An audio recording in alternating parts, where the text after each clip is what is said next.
ايه الجديد يا استاذ؟ تعال.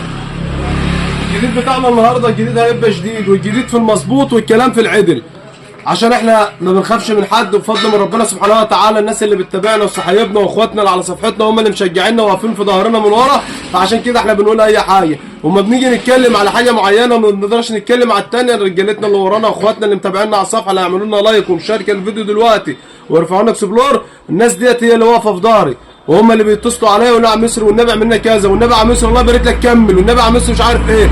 فانا ماشي بفضل ربنا وبفضل الناس اللي معايا على صفحته واخواتي اللي متابعيننا على الصفحه بتاعتي. نرجع بقى لموضوعنا بسرعه. الموضوع بتاعنا النهارده عن المكنه اللي بيحل بسرعه، ان ازاي ابقى معمر وتاكل زيت مثلا في شهر، ازاي ابقى معمر وتاكل زيت بعد شهرين، ازاي ابقى معمر مثلا واول غير زيت تاني غير ينقص.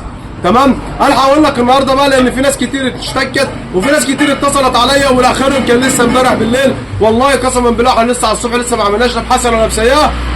واحد بيتصل عليا بيقول لي يا عم انا حليت 3 مرات في شهرين، تمام، عمرت فوق وتحت وخرجت فوق تاني ورجع ركب بيستم تاني، تمام، فكل ده في شهرين، فحرام.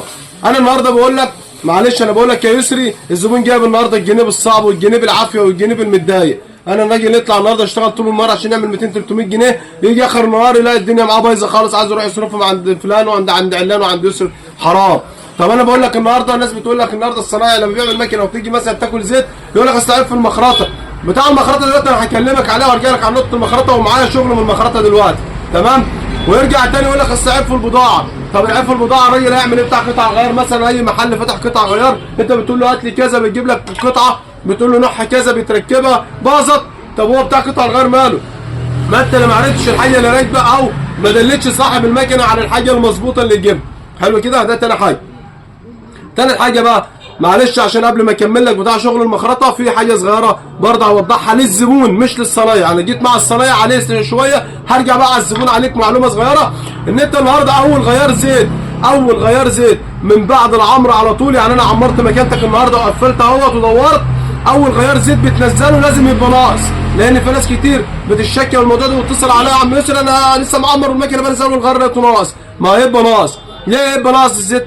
لان طبعا فلتر الزيت انت بتبقى غاسل مكانتك كامله من جوه الموتور، فلتر الزيت ناقص، سربنتنا فاضيه، المكنه من جوه فاضيه، المجر بتاعه الزيت كلها فاضيه، فبتاخد لها حوالي من ربع كيلو لنص كيلو، ده اعتبره ان هو طالع هباء كده. طبعا عم بتملى المكنه المعده بتاعتها تاني من غيار الزيت اللي انت حطيته، فبينزل لك كيلو او كيلو الا ربع او كيلو وربع في الحدود ده بالظبط، فما تنخضش من اول غيار. اللي تحكم عليه تاني غيار بعد العمر على طول، هو ده اللي تحكم عليه، لو نزل ناقص ارجع للصنايعي بتاعك على طول.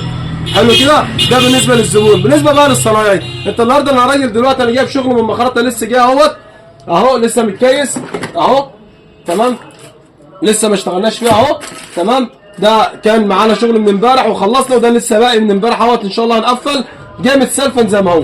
انا دلوقتي الراجل بعت شغل المخرطه وقلت للراجل ده روح في الحته الفلانيه وجالي.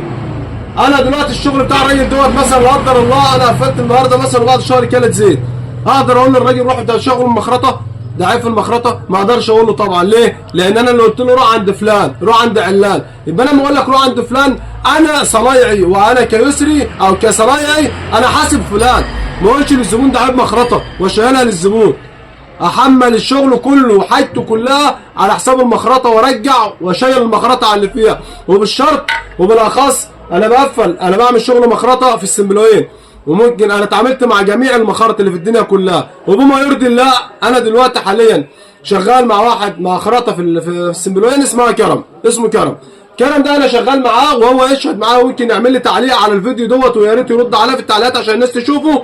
كانت في مشكله في المخرطه عنده، الناس خرطت الشميز، انا ما بخرجش 30 وما بغيرش جلب، الناس خرطت لي الشميز كان 20 في ريجه، وكان جاي راجل كان عايز يخدم صاحب المكنه الصنايعي اللي عنده، كان عنده صنايعي وهتحاسب فيها كرم حاسبه وعمل معاه الصح، تمام، وجاب لي الشميز في ريجه صغيره من فوق الخرطه ما جابتهاش مظبوط.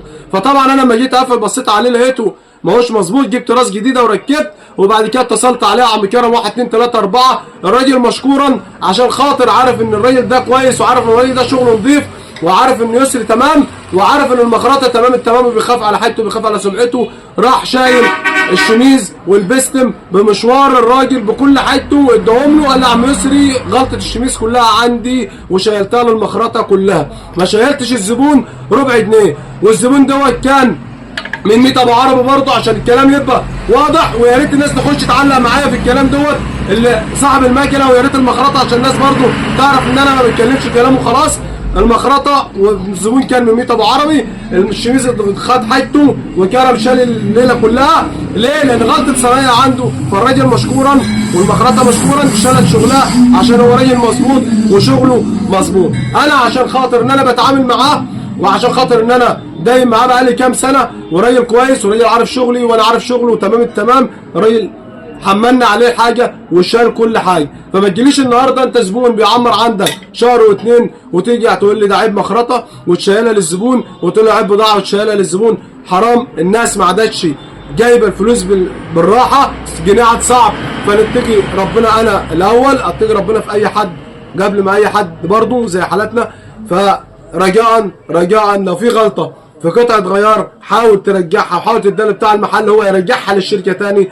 ولو في غلطه في المخرطه انت تعامل مع مخرطه كويسه، وافرز مخرطك مظبوط، وشوف المخرطه اللي هتديك شغلك مظبوط المظبوط، وتعامل معاها عشان خاطر الزبون برضه تعبان ظروفه الماديه. وانت انا بقول لك برجع لك بقى، انت كصنايعي او انا كصنايعي، انت راجل بتاخد جنيه، لا خد 2 وخد 2 ونص وخد 3. وانا بقول لك والزبون هيسمع الكلام اللي انا بقوله، خد 2 و3 بس اعمل حاجه مظبوطه. الزبون يطلع 100,000.